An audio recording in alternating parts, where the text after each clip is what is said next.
Welcome back to the already fourth part of this incredible game. I say quite not humble about my own game here against L'Ami. The game is full of mistakes but full of incredible, beautiful variations. So let's see what's going to happen now in this position. I just played Queen D1 and here played it a very simple way to win. He could have just played Queen H3, well, obviously threatening Queen H2, and after Queen E2, first looks like White is defending everything, but now a simple move here, G2, and it's just winning right away here.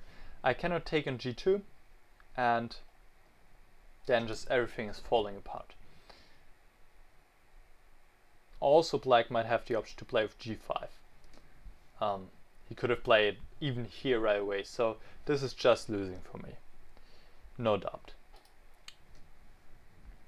So I play Queen G6, I play Queen C2, Queen F7, Queen G2, Queen F5, and now once again I play Queen C2, and once again he could have played Queen H3 here. But he took on C2 because he thought he's still having very good chance in the endgame, and it's true. Rook takes C2, and now G5. Objective is stronger was to play H3 first, and now some possible variations here. Once again, completely crazy, I warn you already. C4 to open up the C file, but Black plays D4, and White is not taking this pawn. White plays Bishop F2 to somehow get rid of these very dangerous connected passed pawns here. But Black isn't even taking on F2 yet. He first plays D3, Rook D2, and now he takes. And Black's up a piece, but well, this bishop cannot even move on B8, so it's not that clear yet, but Black is superior here. C5, Rook takes B7, Rook D2, Rook F7, and now, well, either Rook takes D3, Rook takes F4, B7, Bishop takes E5, Rook takes A3, and Black should be winning this, or C6 in this position, then Rook takes F4, C7, Bishop takes C7, B takes C7, Rook C4, Rook takes a D3, and this Rook endgame is also lost for White. I can show you because Black is going to win this pawn on E5 sooner or later here. King F5, and now Rook C5, Rook takes E5. Easy win. So the position is still winning for Black, but not easy, not easy. G5, and here played Bishop C5. Another very tricky variation is immediately to play C4. Once again, completely outstanding here. This is even possible to just ignore the threat of him taking on F4, and now to simply push the pawn. C6, D4, C7. Just enjoy this beautiful position here on the board. D3, and now C takes B8 is possible, then Rook takes B8, Rook C8, King G7, Rook takes B8, E2, and now Rook G8. Wow. Well, Black doesn't take this Rook because White would gain a queen with check, excuse me. King H6, King G2, E1 check, not E1, E1 queen, B8 queen, and here Black can achieve a perpetual. So C4 would already be the way for White to achieve a draw, it seems. And another line I don't want to not show you is C8 queen here right away.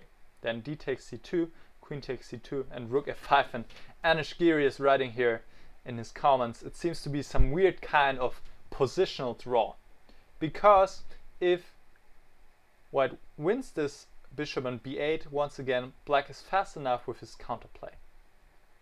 Queen C3, Rook F1, king g2, and now it's crazy. Black doesn't queen, but he plays rook f2, and after king h3, Black can even play king h5, and now I believe white is already lost because of rook h2. And if king g1, then rook f7, no, excuse me, no, king g1, well, obviously now Black simply gives a check again, rook f1, so it's a perpetual. And in this position, if white doesn't take on b8 and plays queen d7 now, then rook f7, queen takes e6, rook f4, and it's just amazing. It seems to be it's a draw after all. Rook f2, queen takes e3, and the two connected pawns here ensure Black enough counterplay. Wow, amazing. So, but I'm not even sure if I even considered this move, c4. It's just such a crazy move. I play bishop c5, which is, I guess, the human move. Now, rook f7, and here I played a tricky resource. I played f5, and I believe he had missed this move. So if I take on g5 here, the two pawns are simply too strong. I have no chance here. Black's threatening h2, followed by rook f1, and that's all no good. So I played f5, and now good move by him to play h3 here. So for one sec, what is even the idea here of f5? What's going on even? I should maybe explain this. So if Black takes with the rook, I play bishop d6, of course, and exchange this bishop on b8, and I'm already winning here, I believe.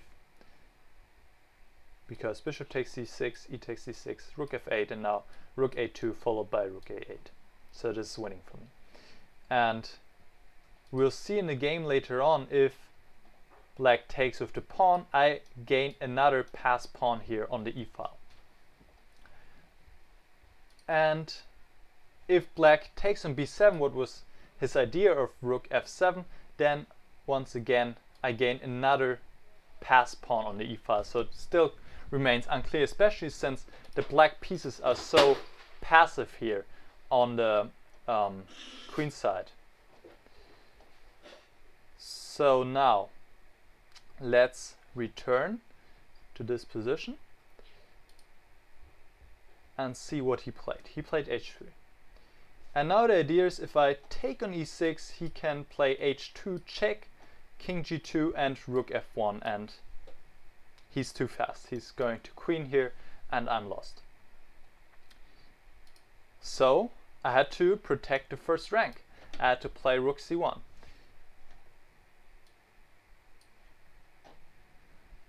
And I would say we'll do one more break, and then in the last part I will show you how this game ends. And with this, let's just take a break with this beautiful position on the board. Just amazingly complex. Wow. Okay, be right back. See you.